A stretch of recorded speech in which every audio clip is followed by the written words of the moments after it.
Hello, hi, welcome back to my channel.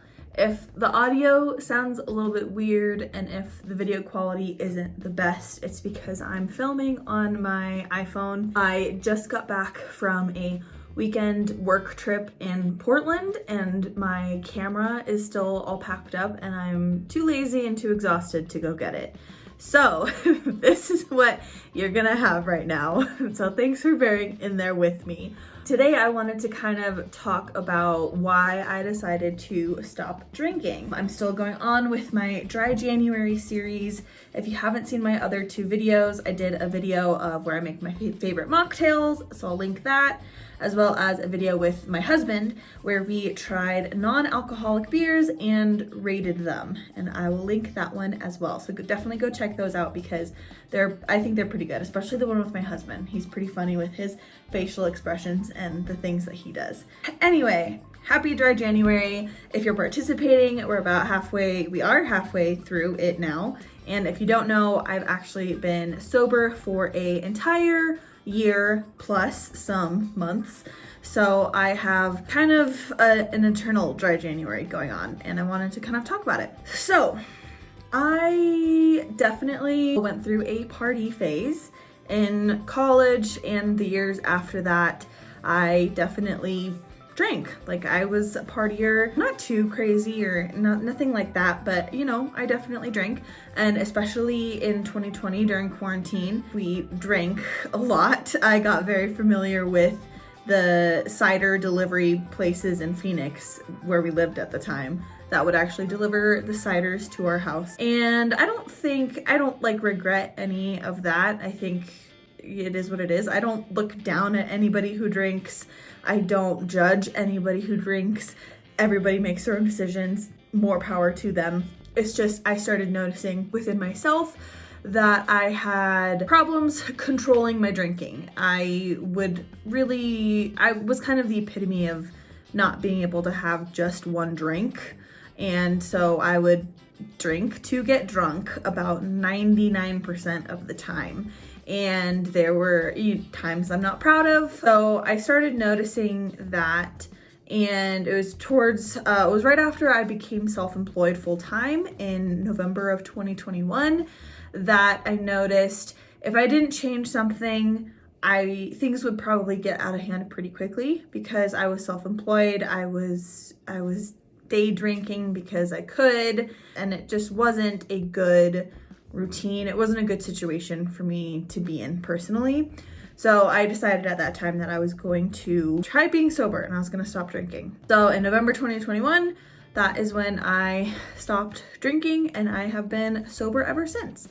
I also noticed too in the process of that drinking it spiked my anxiety like a ridiculous amount.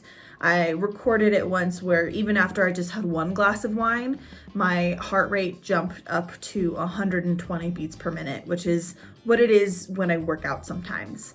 And I would not be able to sleep after having drinks because I was so anxious about being hungover the next day, and I was so anxious about not getting enough sleep that I didn't get any sleep at all.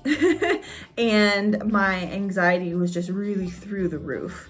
So I decided to stop drinking for those reasons. And I'm not gonna lie, it was hard at first because it definitely was a coping mechanism that I just leaned on. For if I was excited, I would have a drink to celebrate. If I was sad, I'd have a drink to soothe myself. If I was angry, I'd have a drink because I, was just angry at the world. And if I was hanging with friends or playing games online, I'd want a drink. And it just was something I always leaned on. So it was hard probably about the first 6 months, figuring out what to do with my emotions now that I didn't have drinking as a way to process them. And it got especially hard when we moved to Denver in January of 2022 and we lived in an Airbnb for 4 months before we were able to move into our house. And that was a really frustrating time, and not being able to drink as a coping mechanism was very difficult and hard. But I think I ultimately grew from that a lot because I was able to process my emotions and sit down, and I also was able to, like, it was uncomfy, right? It's uncomfy sitting in your emotions when you're used to doing something that takes your mind off of it and dissociating a little bit.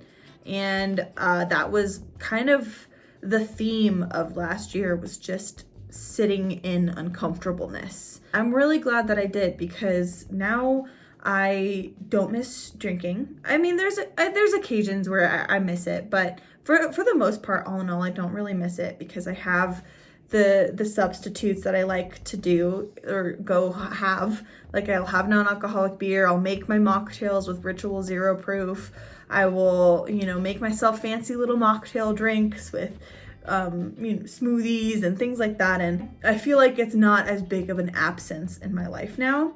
And let me tell you, like, having the knowledge on big holidays or nights out that I won't wake up hungover is so nice, because I'm the kind of person where I hated wasting a day. Like, I hated that feeling so much.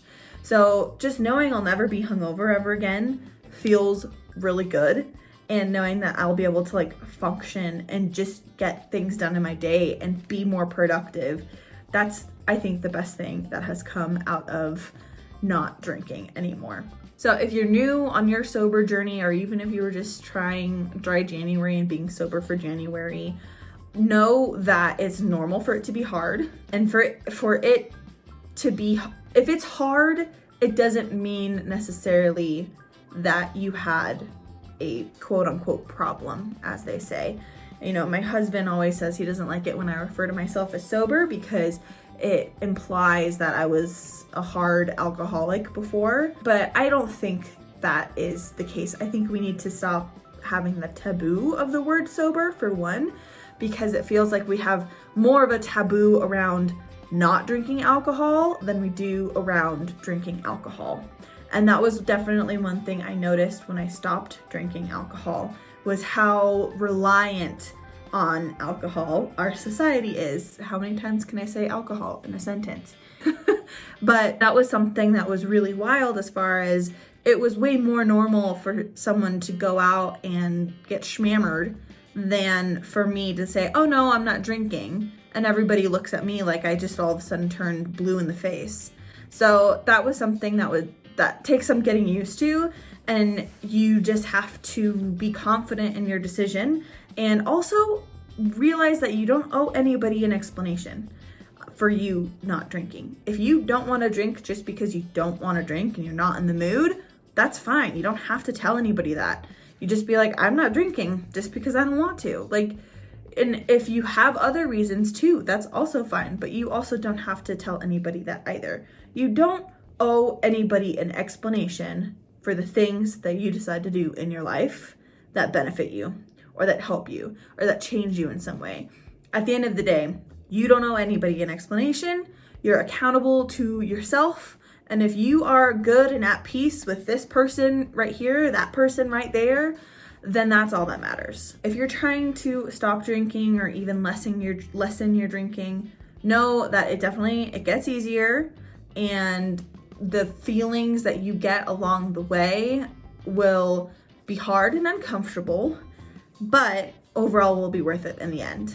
And that will be another video that I do next week, as far as the changes within my body, both physically and mentally, that I've had since I've stopped drinking, because I do think there is something to say for all of that stuff. Because at the end of the day, alcohol is a drug, and I think a lot of people tend to forget that because it is so normalized in our society.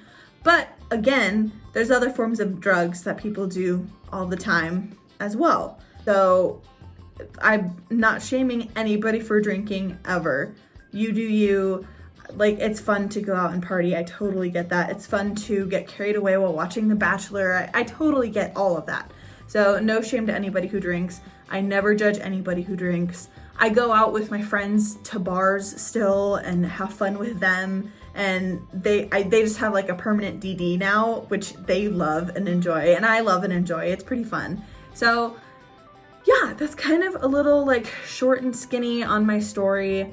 I know this was a super short video. To be honest, I had plans to put more effort into this, but last week was so crazy, and this weekend I was gone out of state for 4 days over the weekend, and so I'm filming this and editing this and posting this all today, which is not something I normally do, but I'm so tired and exhausted, so I apologize.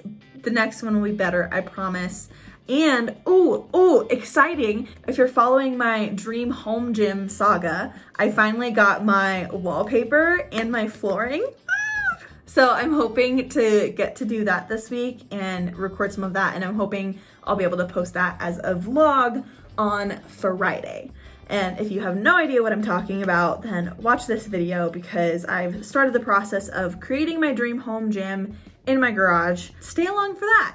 But other than that, thank you guys for being here. I appreciate you all watching. Please like, comment, subscribe. Let me know if you're trying to be sober down below or if you're participating in Dry January. Let me know if you're finding, like, what the hardest part is that you're finding. Let's carry on this conversation. But yeah, thanks for being here, and I will talk to you soon. Bye!